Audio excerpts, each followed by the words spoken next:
I don't think anybody can ever imagine having to live through this. Before something like this happens, I was one of those people that would say, oh, I can't even imagine, until you have to. It was just a regular Tuesday morning. And at one point I was right here in the kitchen and I was washing the dishes, and my 3-year-old Elsie's little friend came and tapped me on the hip, and she said, Elsie's hanging by the string. I didn't even turn off the water, and I walked into my front room and I found that Elsie had become entangled in the cord from our blinds. She wasn't breathing and she didn't have a heartbeat. And then the paramedics came and she was life-flighted to Primary Children's Hospital. And then ultimately she was pronounced brain dead and she passed away about a week later. If that's the only part that you know of our story, it just sounds like a terrible tragedy, but we also got to see so many miracles along the way. Starting at the beginning, that morning, I received a group text from a friend that needed a last-minute sitter. And if not for that little girl being here, I'm not sure how long it would have taken me to find Elsie. The paramedics just happened to be on break 3 minutes away. I have no medical training at all, but I performed CPR perfectly. That by the time the paramedics came, I had started her heart and she was beginning to take breaths on her own. And so with the way that those miracles all fell into place, we felt like we had every reason to hope for the best possible outcome, a miraculous healing. When the brain scans came back and they showed very little brain activity, and even that was beginning to decline, personally, I wondered, why was I able to save her, but I wasn't able to save her. We went to the temple to pray and to seek guidance.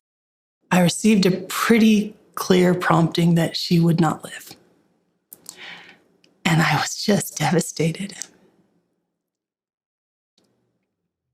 I felt so guilty.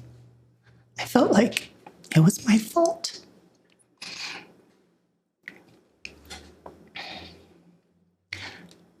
But when I spoke with my husband, he felt that same prompting.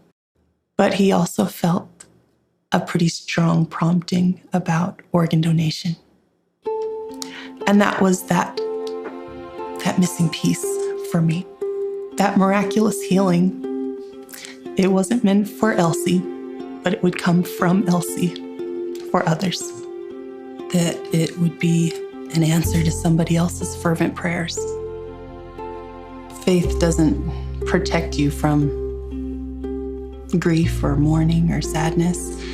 I felt like I should have done more.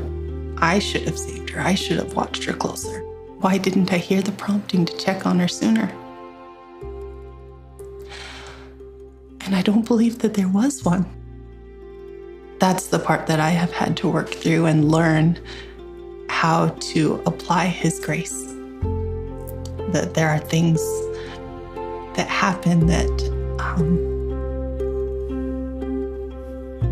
it feels like we can't fix, something that was done that can't be undone, that the things that aren't right in this world, they will be right in the world to come.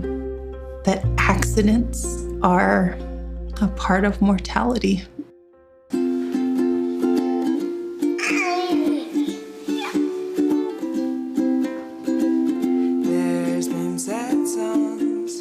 Now it is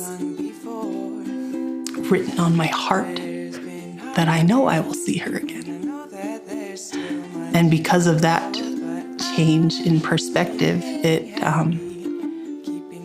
changes everything about the way that I live and the choices I make. I still make mistakes daily, but I try a little harder. I have a little more motivation to choose well. Still broken hearted.